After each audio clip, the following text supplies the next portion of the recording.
네, 안녕하세요. 저는 탄자니아에서 사역하고 있는 홍현기 선교사라고 합니다. 제가 이승재 목사님을 안 지는 한 1년여 되는 것 같은데, 이렇게 크게 관련이 없던 교회에 온 것도 처음이어가지고 굉장히 떨립니다, 지금. 원래 말도 잘 못하는데. 그래서 하나님께서 하실 줄 믿고, 오늘 말씀보다는 제가 그래도 하나님의 부르심을 받고 선교 사역을 하는데, 그냥 어떤 하나의 삶, 살아가는 이야기, 그 정도 얘기를 하면 좋지 않을까, 이런 생각을 해봅니다. 저기 사진이 나오죠? 저희 아내 그리고 딸, 아들 이렇게 있습니다. 저 뒤에 보이는 산이 보이나요? 킬리만자로 산입니다. 탄자니아에는 킬리만자로가 있습니다. 세렝게티도 있습니다. 좋은 곳에 살죠? 저희 집에서 킬리만자로는 2시간 걸리고요. 세렝게티는 3시간 반 걸립니다. 굉장히 좋은 곳에 사는 것 같죠? 한번 오세요. 오늘 말씀은 듣든지 아니 듣든지. 원래 어디 가서 선교사가 설교하는 건 아닌데 설교하지 말라고도 합니다. 근데 제가 왜 가게 됐는지 그 얘기를 잠깐 하려고 합니다. 그 전에 절 모르시니까 소개를 하겠습니다. 저는 개혁주의의 산실인 총신대학교 신학과를 나오고요. 동대학원을 졸업했습니다. 목사 안수를 2013년에 울산도에서 받았습니다. 또 국제개발협력이라는 건 이제 NGO, 제가 NGO를 했었고 또 할 예정인데, 그래서 사회복지사를 취득하기 위해서 공부를 좀 했었고요. 현재는 고든 코넬에서 목회학 박사를 배우고 있습니다. 저는 용인제일교회에서 부목사로 3년 사역하다가 파송을 받았고요. 처음에는 탄자니아의 경제 수도 다르에스살람에서 사역을 하다가 나중에는 GMS 파송을 받고 아까 그 킬리만자로와 세렝게티 가까운 아루샤라는 곳에서 2021년 1월부터 사역하고 있습니다. 제 아내는 간호사입니다. 고려대에서 한 4년 정도 간호사 생활을 하다가 저랑 같이 간호사를 그만두고 결단을 하고 갔습니다. 왜 그만두게 했을까요? 어쨌든 같이 갔습니다. 탄자니아는요, 저희 나라에서 빠르게 가면 한 18시간 정도면 갑니다. 그래서 하루 생활권이에요. 하루면 갑니다. 그래서 저희 나라에서 탄자니아까지 10,000km, 10만 킬로인가? 헷갈리네요. 어쨌든 근데 미국에서 우리나라가 10,000km입니다. 그래서 좀 의미가 있습니다. 그래서 저기 밑에 파란색 네모가 제가 살던 곳이었는데 거기가 다르에스살람, 탄자니아의 수도입니다. 바다랑 가깝고요. 매우 덥습니다. 탄자니아는 남반구이기 때문에 12월 달이 가장 덥습니다. 12월 달에 오실 분들을 환영합니다. 아루샤, 제가 지금 저 빨간색 동그라미 지역에 있습니다. 케냐 국경과 1시간 정도 차이에 있습니다. 케냐랑 탄자니아가 매우 가까운 나라여서 국경을 넘어가서 활동하기도 했습니다. 아까 잘 소개해 주셨더라고요. 그래서 지금 이슬람 35%, 기독교 30%, 기타 35%, 기타는 토속 종교입니다. 제가 사역하는 내용은 그 아루샤 지역에 그 두 곳을 섬기고 있습니다. 하나는 렌잔이라는 지역에 있는 주일학교. 저는 어린이 사역을 하고 있습니다. 어른 사역은 하고 있지 않습니다. 그래서 마사이라는 종족을 아시나요? 이렇게 막 뛰어다니는 종족 있잖아요. 그 친구들인데요. 약 200여 명의 어린이들이 지금 출석 중에 있고요. 그 다음에 아가페라는 교회가 있습니다. 거기는 마사이족은 또 아니고 다른 종족입니다. 거기에 약 90여 명의 어린이들이 어린이 주일학교, 어린이 예배를 드리고 있고요. 또 그곳에서 유치원 사역을 하고 있습니다. 그곳은 아루샤는 참 기독교가 많은 지역인데 거기는 참 무슬림이 많은 지역입니다. 그래서 지금 유치원 대략 한 40여 명 공부하고 있습니다. 저희는 팀 사역을 하고 있습니다. 저희가 총회 세계선교회 GMS라고 그 단체에 속해 있는데요.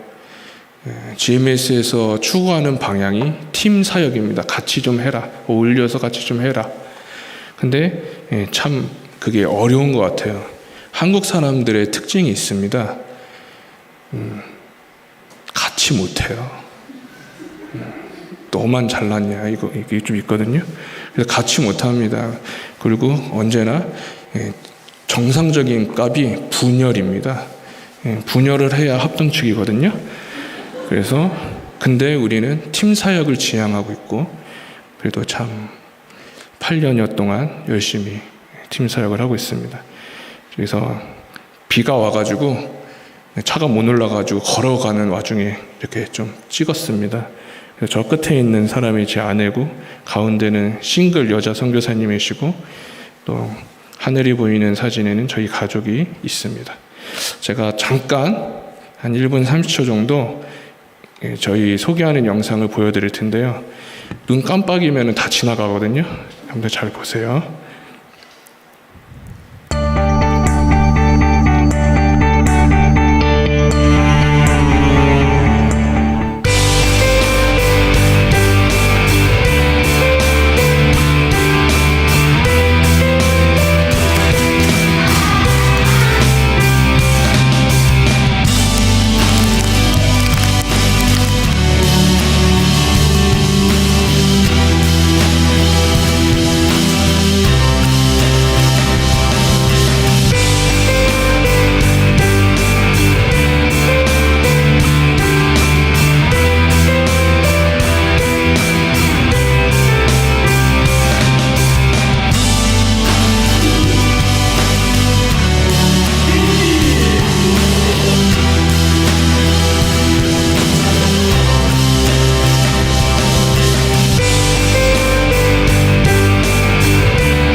저희는 Go with you, 당신과 함께라는 기치를 가지고 사역을 하고 있습니다. 저는 총신대학교를 나왔기 때문에 대학교 출신들이 선교를 많이 안 갑니다. 왜냐하면 국내에도 갈 교회가 많기 때문에 선교의 문을 두드리지 않는데 저는 대학교 1학년 때 우연히 중국 선교를 가게 됐습니다. 그때 교수님을 찾아가서 교수님 제가 중국 선교를 가는데 저에게 말씀하옵소서 했더니 오늘 이 에스겔 말씀을 저에게 알려주셨습니다. 근데 이 에스겔이 찾아간 그 민족이 다른 민족이 아니라 바로 자기 백성에게 간 거죠.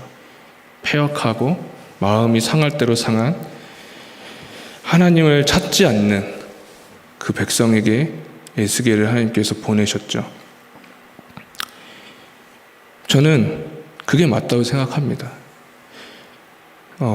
한국에도 주님의 백성이 분명히 있고 외국에도 주님의 백성이 있죠. 우리가 합동 측에서는 예정론을 가르칩니다. 예정론이라는 건 믿는 사람이 분명히 있다라는 것이죠. 근데 거꾸로 이렇게 얘기하시는 분들이 꽤 있어요. 어차피 믿을 사람이 정해져 있으면 왜 가서 복음을 전해야 합니까? 이렇게 말하시는 분들이 있는데 그 반대죠. 믿을 사람이 있기 때문에 그곳에 가서 담대히 복음을 전할 수 있는 겁니다. 그게 바로 예정론입니다. 그래서 저는 넓게 봐서 하나님의 백성, 분명히 그곳에 도처에 있다는 믿음을 가지고 아프리카까지 가게 된 것입니다. 그런데 중요한 것은 하나님은 듣든지 아니 듣든지 말씀을 전하라고 했고 나의 말만 전하라고 했습니다. 그래서 에스겔서 3장에 보면 에스겔이 벙어리가 됩니다. 그리고 나중에 복음을 전할 그 시점이 돼서야 말문이 트입니다. 오로지 하나님 말씀만 전하라는 거죠. 이 선교사가 하나님 말씀을 전하기까지 몇 년이 걸리시는지 아십니까? 언어를 배우는 기간이 꽤 깁니다. 아프리카 말은 굉장히 과학적이고 체계적인 언어입니다. 오류가 없고요. 성경을 해석하면 정확히 딱 떨어지는 헬라어 같은 언어입니다. 그래서 제가 언어를 배우면서 엄청난 언어들이구나 이런 생각을 했었거든요. 근데 하나님은 이렇게 얘기하시는 거죠. 가서 전할 말이 많겠지만 꼭 전할 그 복음적인 말만 잘 배워서 내가 입으려면 그것만 말해. 그 수준으로 지금 전하고 있습니다. 그래서 하나님께서는 예정론에 말씀하셨듯이 자기 백성을 반드시 찾으십니다. 그래서 저는 가장 중요한 것은 가는 것이 중요하다고 생각해요. 그래서 우리 성도님들도 어느 곳에 있든지 그곳이 복음의 현장이고 또 그곳에 분명히 믿는 자가 있다는 확신을 가지시고 기쁘고 담대하게 복음을 전하셨으면 좋겠습니다. 여기까지 설교를 했습니다. 자, 제가 사역하는 지역을 소개해 드릴게요. 이 마사이 지역이고요. 이렇게 주일학교 학생들과 예배를 드리고 있습니다. 해발고도가 1740m입니다. 그래서 한라산이 1950m인데요. 굉장히 높아요. 그래서 아프리카 하면은 덥겠지 하는데 춥습니다. 단기팀한테 꼭 경량 패딩을 가져오세요 해도 안 가져옵니다. 그리고 감기가 걸립니다. 굉장히 추운 지역인데요. 그래서 지금 한국의 날씨와 좀 비슷한 것 같아요. 제가 사역지를 찾기 위해서 아루샤에 가서 한 30군데를 돌아다녔는데 여기가 가장 마음이 편했어요. 단순히 그 이유로 정했는데 또 하나님의 깊은 뜻이 있더라고요. 그래서 지금 이곳에 사역을 하고 있습니다.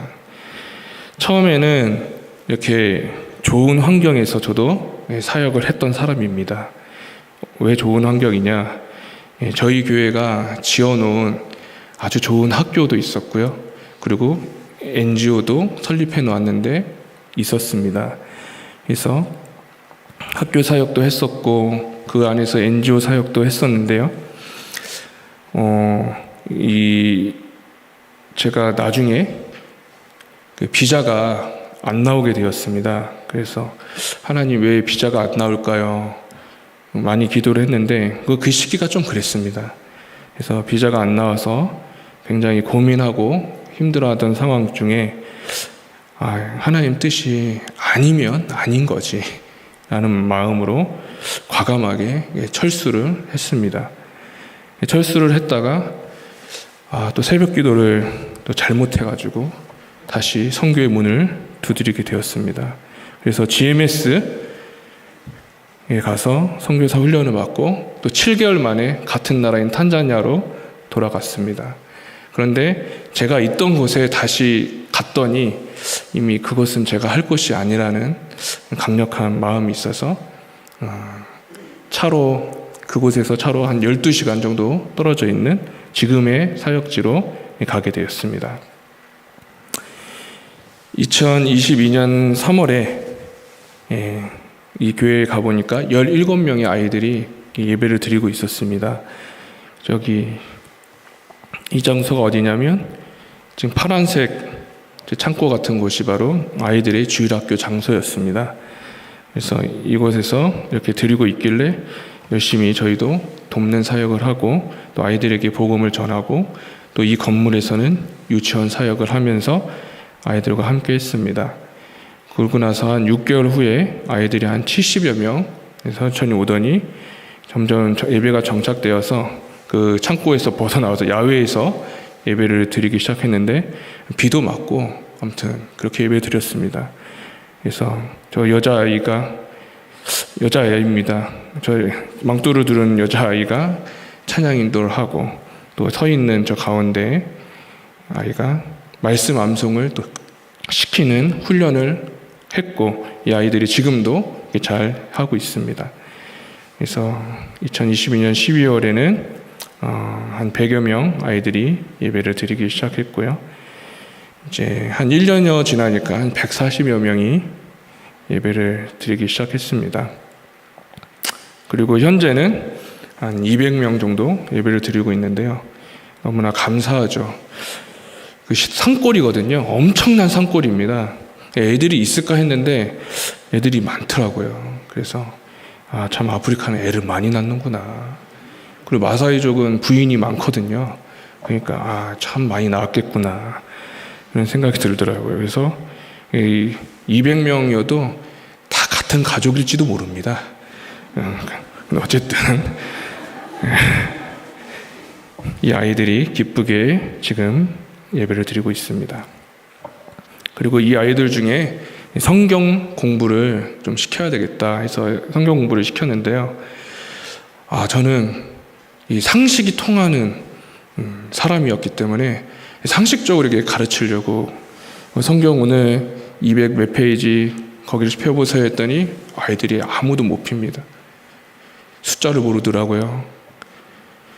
그래서 성경 공부반이 아니라 한동안 그 수학반이었습니다. 아니죠, 산수반. 1, 2, 3, 4, 5, 6, 7. 10을 모르더라고, 10을. 그래서 참 대단하다. 엄마는 뭐 했니? 한국 엄마들이었으면 난리가 났을 텐데 4학년, 5학년 돼도 1 더하기 1이 뭔지 모르니. 그래서 열심히 그 성경을 찾게 하기 위해서 산수를 가르치고 한 6개월 가르쳤습니다. 그래도 애들이 착해가지고 잘 따라오더라고요. 그리고 이제 드디어 이렇게 성경을 읽기 시작했습니다. 근데 중요한 건 마사이족은 마사이 말을 쓰지 스왈리어를 쓰지 않습니다. 탄자니아 언어가 스왈리어거든요. 그래서 또 이러네 이러면서 또 잘 가르쳤습니다. 그래서 지금 열심히 성경을 읽고 있고요. 이렇게 저쪽에 있는 사진 보면 각 집에 가서 야 니네 집 가서 한번 성경 읽자. 신방하려고 너네 집 가서 성경 읽자. 이렇게 성경하기도 하고 KFC가 저희 동네 2년 전에 생겼거든요. 고급진 동네죠. 그래서 거기서 애들 데려가서 닭도 좋은 닭 한번 먹여보고 또 이렇게 박물관도 한번 소풍도 가고 아무튼 재밌습니다. 그리고 때가 되면 이렇게 식량도 주고 또 이렇게 유치원에서 아이들을 가르치는 선생님과 함께 가르치고 있고요. 가끔씩 우물도 파고 있습니다. 우물이요, 여러분, 우물 사역 말이 참 쉽게 떨어지지 않는 사역입니다. 왜냐하면 한국에서는 야 아프리카에 우물 파면 그 얼마나 큰 영광인가 하면서 이제 헌금을 보내시거든요. 근데 성공률이 70%예요. 물이 판다고 다 나오지는 않습니다. 근데 이제 실패를 하면 후원자한테 참 미안하죠, 그렇죠? 되도록 우물 사역은 아닙니다. 해주십시오.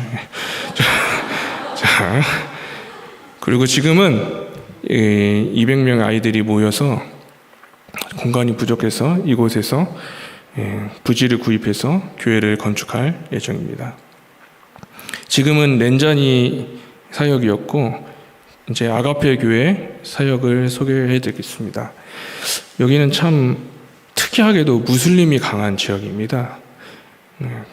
왜 그런지 모르겠는데 아무튼 벼농사를 합니다, 이 동네가. 그래서 참 특이하죠. 그만큼 물이 좋은 동네입니다. 살기 좋고. 그래서 벼농사 하면서 또 살기 좋은 시골 마을인데 특이하게도 무슬림들이 많아서 복음 전도하기가 참 어려웠어요. 그 와중에 저희는 어떤 교회가 있었는데 그 교회와 함께 하고자 했고, 복음을 효과적으로 전도하려면 여기서는 직접적인 복음보다는 유치원 사역을 하는 게 좋겠다, 이 건의를 해서 유치원을 개원했습니다. 그랬더니 지역사회에서 큰 반응이 일어나기 시작한 거예요. 왜냐하면 저희는 통칭 이제 중국 사람으로 통하거든요. 저희를 중국 사람으로 지금도 알고 있습니다. 저 중국 사람들이 와가지고 지금 유치원을 개원했는데 아주 잘 가르친다고 소문이 나가지고 이 허름한 예배당에서 유치원을 시작했지만 아주 인기가 많아서 아이들을 줄 세워놓고 수준별로 모아서 너는 다음에 와, 그 정도 하고 있습니다. 근데 사실 이 교회는 1년 정도 준비를 하고 시작했습니다. 왜냐하면 무슬림 지역이었기 때문에 너무 한꺼번에 들어가면 좀 위험했고, 또 이 교회 담당하는 목사님과 좀 관계를 해서 이 사람이 정말 저희는 출구 전략을 가지고 있었기 때문에 이양을 했을 때 제대로 할 수 있을까라는 걸 한번 서로 테스트를 했던 것 같고요. 또 교인들도 유치원을 한다 안 한다 좀 동의가 필요했고, 그래서 하나님 때를 기다렸습니다. 그런데 참 지금 기쁘게 하고 있습니다. 사실 이 허름한 교회가 18년 전에 지금 지어졌다고 합니다. 그런데 아무도 찾지 않는, 목회자마저 찾지 않는 교회였고, 목회자들도 자주 바뀌는 교회였습니다. 그런데 지금 이 저쪽에 있는 목사님 부부인데 이분들이 오셔서 금요일마다 토요일마다 철야 기도를 하시더라고요. 근데 그걸 1년 동안 하시는 걸 제가 봤습니다. 그래서 참 대단하신 분들이다. 한국 선교사들보다 훨씬 훌륭하신 분들이다. 그런 마음에 참 이렇게 위안을 얻고 서로 기도 제목을 나누고 교제하다가 이곳에서 시작을 하게 됐는데요. 참 놀라운 일이 일어났습니다. 이게 단기팀, 저희 교회 단기팀이 와서 기도를 하고 가고 또 이렇게 유치원을 시작을 했는데 이 교회에 한 가지 달라진 점이 생겼습니다. 그것은 바로 십자가였습니다. 이쪽 옆에 있는 사진에 보면 십자가가 없죠. 근데 이쪽에는 십자가가 있습니다. 무슬림 지역이었기 때문에 십자가를 달지 못하고 있었습니다. 그런데 이제 유치원을 시작하고 또 좋은 소문이 나고 심지어 이제 무슬림 부모님들이 저희 유치원에 아이들을 보내면서 참 교회에 대한 좋은 이미지를 갖게 되었습니다. 그래서 제가 이 교회 목사님한테 건의를 드렸어요. 목사님, 사실 이 교회 쫓아와가지고 막 불 지르고 막 쫓아내고 막 이랬던 역사가 있던 교회였기 때문에 이 목사님 굉장히 조심스러워했는데요. 제가 그랬습니다. 목사님, 십자가를 다십시오. 담대하게 한번 달아보십시오. 그랬더니 이렇게 십자가를 좀 크게 달라고 했는데 이렇게 아무튼 이렇게 달았습니다.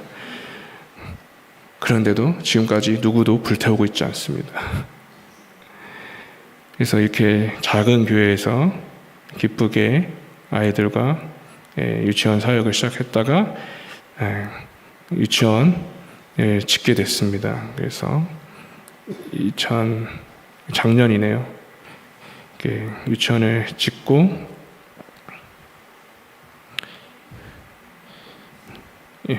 너무 좋아가지고 봉헌도 하고요.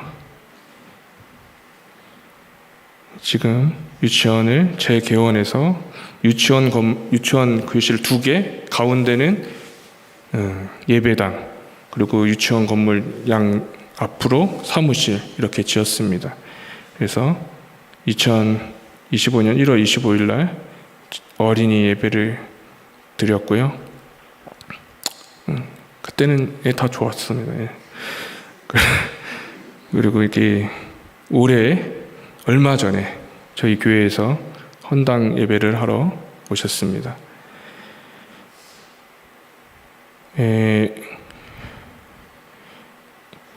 저희가 2024년 12월 10일 날 교회를 완공했는데 어떤 선교사님이 자기네 선교팀이 오려다가 안 온다고 혹시 좋은 데 가려냐고 저한테 그러더라고요. 그래서 나 건축해가지고 못 간다고. 그런데 12월 11일 날 간다는 거예요. 그래서 한번 상황을 보자고 했는데 다행히 건축을 마치고 뭔 일인지 하나님께서 선물처럼 저희는 갈 수 없는 곳에 데려다 주셨습니다.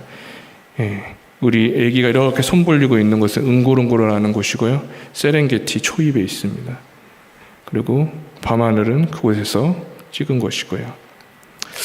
저희 애들이 참 열심히 사역을 도왔습니다. 그래서 열심히 사역을 하고 있고 학교도 열심히 다니고 아빠 엄마를 많이 도와줬습니다. 그런데 어느 날 조금 우리 첫째 아이가 아프다고 하는 거예요. 변비가 있다는 거예요. 그래서 왜 이렇게 변비에 걸려서 한 달 정도 고생을 하길래 애기야 왜 이렇게 변비가 걸렸니 하면서 했는데 저희 옆집에 한국 의사 부부가 오셨었는데 저희랑 친하게 지냈거든요. 그런데 변비가 아닐 수도 있는 것 같다 그러면서 어느 병원에 가서 CT를 촬영하라고 했습니다. 근데 그 병원에 CT 장비가 들어온 게 딱 2주 전이었던 거예요. 그래서 이렇게 CT를 찍었습니다. 그랬더니 좀 이상하다고. 그래서 이제 CT를 이렇게 화면에 나오는 걸 우리 아내가 찍어가지고 의사 선생님께 보내드렸더니 의사 선생님들이 이제 한국이랑 탄자니아는 시차가 6시간 납니다. 지금 여기가 9시 10분이면 거기는 오후 3시 10분입니다. 그래가지고 아무튼 밤에 늦게 가서 CT를 찍었는데 한국 시간으로는 벌써 새벽 한 3시가 넘어가고 있었을 때거든요. 근데 옆집 의사 선생님들이 이 아이의 진단명이 나왔다고, 난소암이라고, 얼른 빨리 가야 된다고. 그래서 저희가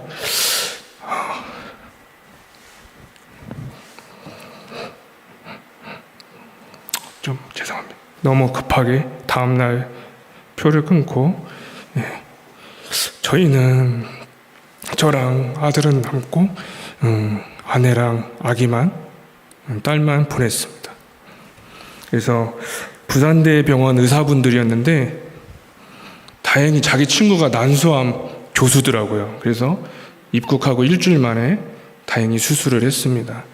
그래서 아직도 그 병명을 모르겠어요. 근데 어쨌든 나팔관하고 뭘 제거했습니다. 근데 혹이 굉장히 컸습니다. 우리나라에서 1년에 한 번 발생하는 암이고요. 여러분 모르시겠지만 우리나라의 소아암 환자가 1년에 10,000명입니다. 신규 발생자가. 그래서 부산대병원에서 이게 뭐라고 할까요? 아무튼 그 적출 수술을 하고 이제 어떻게 할까 걱정을 많이 했는데 서울대 병원으로 가서 항암 치료를 하게 됐습니다. 그래서 이제 제가 아이를 이제 먼저 내보내고 항암 치료를 한다고 해서 급하게 저도 한국에 나갔습니다. 그래서 아이가 이제 야 아빠가 저거 군대 갈 때 머리 깎고 갔는데 너도 머리 좀 깎고 가라 그러면서 미용실에 가서 머리도 깎이고 이렇게 병실에 입원하기 전에 함께 시간을 보냈고요. 그래서 이제 항암 치료가 시작됐습니다. 항암 치료는 한 6회 정도 진행하고 추가적으로 하기로 했는데 참 놀랍게도요, 기도의 능력이 정말 대단합니다. 저희가 알지도 못하는 곳에서 많이 기도해 주셔가지고 4회 만에 항암이 종결됐습니다. 조기 종결된 거죠. 그리고 4회를 끝나고 나서 전체 검사를 하고 이 남아있는 암세포를 다시 제거하는 그 수술을 하자고 했습니다. 왜냐하면 제 아기가 3기 말이었습니다. 그래서 이거를 제거하는 수술을 이제 하려고 했는데 놀랍게도 4회 만에 모두 다 사라졌습니다. 정말 기도가 대단한 것 같습니다. 그래서 이제 우리 아이가 지금은 저렇게 땅 밟기 기도를 하고 다니고 있습니다. 맨발 걷기라고 하세요. 네. 그래서 지금 이렇게 회복 중에 있고 지금은 이렇게 행복한 웃음을 짓고 있습니다. 제가 짧은 시간이지만 저희 아이를 통해서 알게 된 사실은 이거였습니다. 맨 처음에는 여러분 제 인간이 스스로 감당할 수 없는 어떤 그 기준치를 넘어가면요 아무런 감정이 없게 됩니다. 그래서 이게 그냥 현상만 바라보게 되죠. 이게 뭔가 이렇게 되더라고요. 저도 그랬죠. 이게 맞나? 내가 보고 있는 게 맞나? 그 CT에 나와 있는 엄청난 그 크기의 물혹 머리만 했다고 하더라고요. 그걸 보면서 이게 맞나? 그냥 되게 담담하게 인간이 그렇더라고요. 자기 수준을 넘어가는 무언가를 맞닥뜨릴 때 그런다고 합니다. 근데 참 제가 기도를 했습니다. 하나님, CT를 찍을 때 하나님 변비겠죠? 아무 일도 아니게 해주세요. 그리고 CT를 찍고 돌아오는 길에 의사 선생님들이 집에 오시면 좀 잠깐 보시죠. 그래, 하나님 별건 아니겠죠. 갔더니 암입니다. 가셔야 됩니다. 그래서 그때는 이제 진짜 암인지 아닌지 몰라서 양성인지 악성인지 몰라서 하나님 악성은 아니겠죠. 아니 이렇게 기도하지 않았어요. 악성이 아니게 하여 주시옵소서. 이렇게 기도를 했죠. 그리고 하나님 항암은 안 하겠죠. 하나님 수술은 안 하겠죠. 하나님 다시 성교진 돌아올 수 있겠죠. 근데 제가 기도했던 모든 내용들이 미래적인 거였습니다. 여러분, 기도가 미래적인 걸까요? 하나님, 안 아프게 해주세요. 우리 애기 다시 걷게 해주세요. 우리 애기 수술 잘 되게 해주세요. 우리 애기 항암 잘 견디게 해주세요. 이런 미래적인 기도, 그것만 하고 있더라고요. 그런데 기도는 현재적인 거였어요. 하나님, 이 순간 아기가 잘 견디게 해주세요. 지금 나한테 맞닥뜨린 이 상황에 대해서 그 순간에는 미래를 바라볼 수도 없어요, 사실.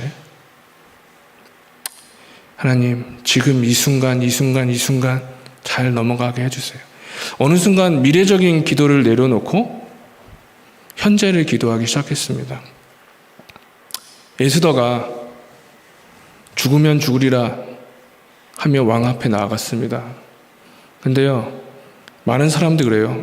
그건 에스더가 결단한 거고 에스더가 믿음으로 결단해서 왕 앞에 나아간 거라고 그렇게 얘기하고 있습니다. 하지만 저는 그거랑 반대라고 생각합니다. 에스더는 처음에는 금식을 해달라, 아니 대체 무슨 일이냐 알아봐달라, 정말 적극적으로 이렇게 알아봤어요. 그러다가 기도에 들어갔고 하나님께서 나는 원하지 않는데 하나님께서 이거 하라고 하시는구나. 그게 그 고백이 죽으면 죽으리라였고 그 기도가 바로 수동적인 기도예요. 내가 하는 능동적으로 뭔가 쟁취하기 위해 뭔가 미래적인 걸 위해 하는 기도가 아니라 하나님, 그거였군요. 제가 그거 하겠습니다. 근데 수동적인 기도의 대표적인 게 바로 예수님이시죠. 예수님께서 그러셨잖아요. 정말 괴롭습니다. 이 잔을 내게서 옮겨주세요. 하지만 어떻게 했습니까? 십자가에 돌아가셨죠. 하나님 뜻을 알았기 때문에 자기 미래를 다 알지만 받아들이는 현재적인 수동적인 기도를 했던 겁니다. 예수님께서 베드로한테 이렇게 말했습니다. 젊어서는 네 마음대로 다녀도 나중에는 안 될 거야. 젊어서는 띠뛰고 네 마음대로 살아도 나중에는 안 될 거야. 저는 그 말씀 읽을 때마다 이게 뭔 소리야 했는데 결국에는 기도라는 것은 수동적인 거였고 내가 원치 않아도 해야 되는 일들이 많았다는 것입니다. 저는 저희 아이가 아프리라고 생각도 안 했고 선교지에 가서 그렇게 힘들 거라는 생각을 안 했어요. 그런데 이제 정신 조금 돌아오면서 하나님, 내가 이렇게 열심히 살았는데 이렇게 한다고 나한테 좀 배신감 느끼네. 이러면 안 되는 거 아닌가? 이러면서 조금 이게 전문용어로 부야가 좀 났거든요. 그래서 이거 좀 아닌 것 같은데 선교 이제 그만해야 되겠다 이거. 근데 그건 뭐죠? 능동적인 선교 그만해야 되겠다. 미래적인. 근데 뒤를 돌아봤습니다. 뒤를 돌아보니 감사할 게 많더라고요.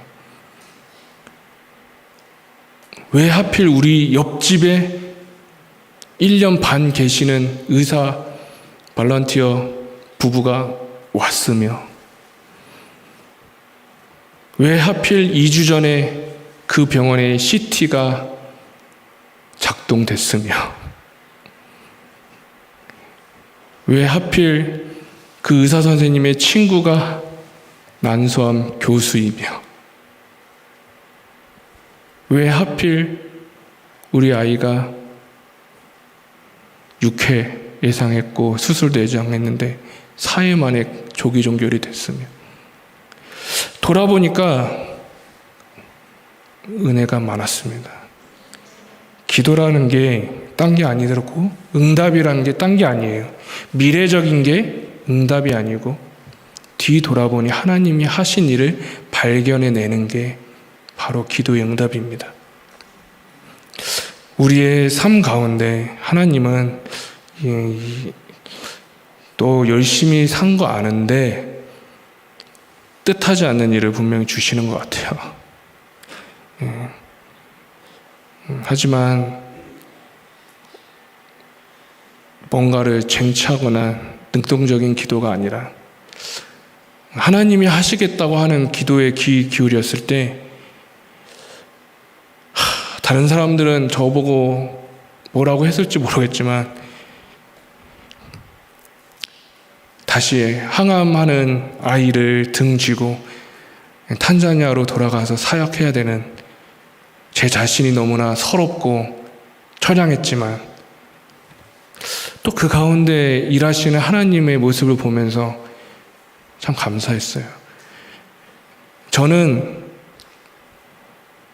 이 아이의 사태 이후로 구약 성경을 처음부터 한번 정신이 너무 없으니까 그냥 읽자 했는데 이사야 14장 12절 말씀이 딱 걸렸습니다.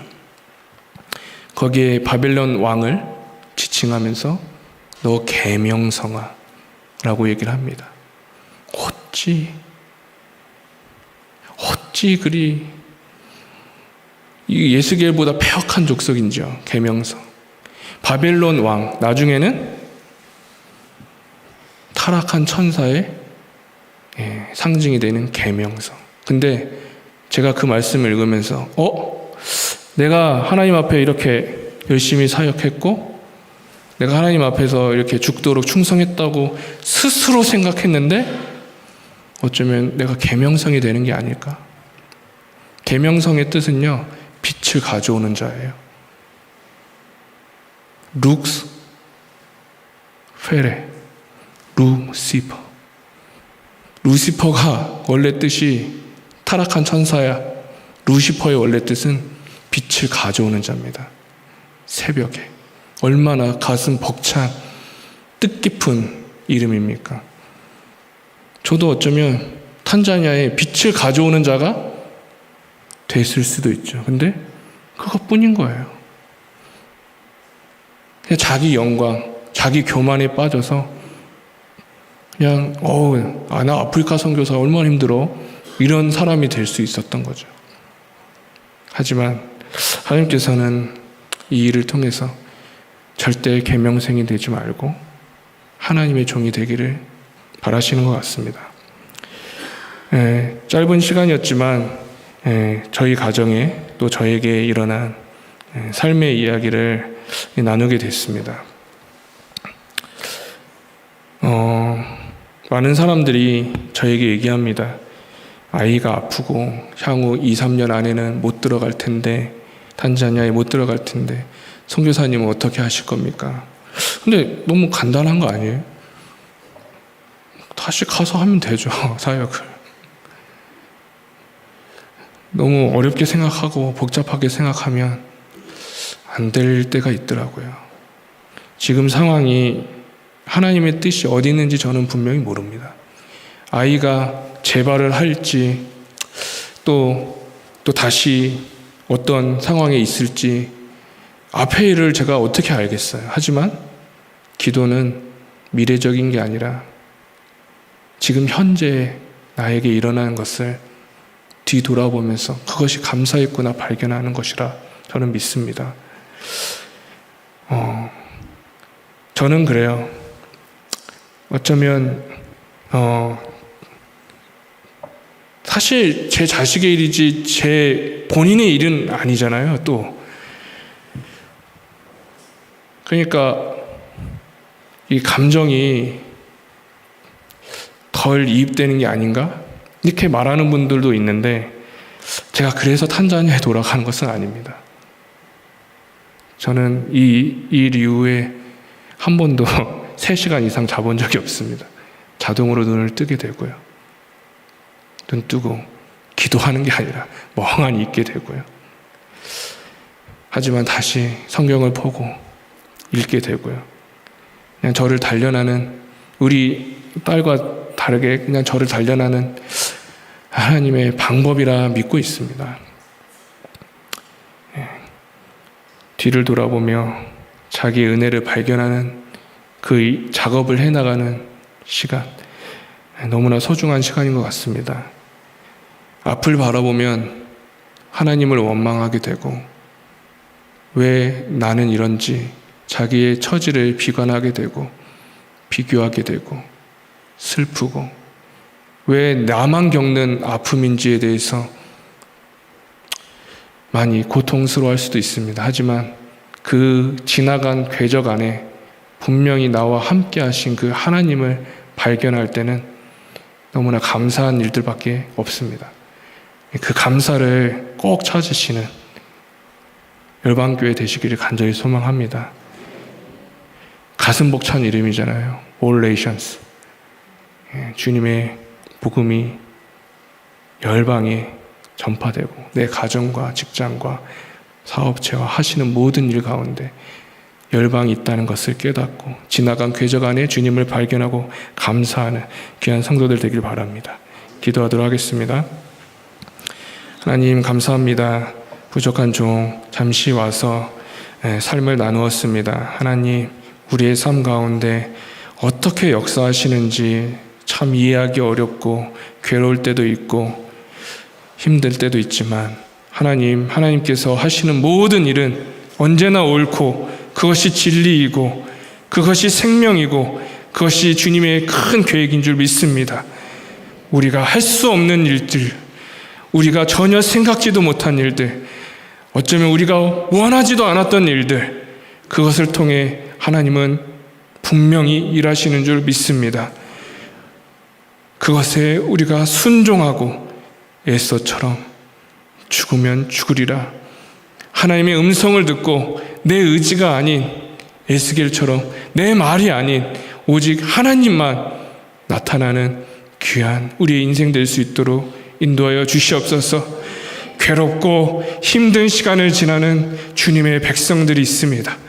그들을 위로하여 주시고 그들에게 새 힘을 주시고 그들이 다시 일어날 용기를 더하여 주시고 훗날엔 용기를 더하셔서 기쁨을 더해 주시고 다시 옛날처럼 하나님을 기쁘게 섬기고 감격하는 귀한 성도들이 될 수 있도록 주님 인도하여 주시옵소서.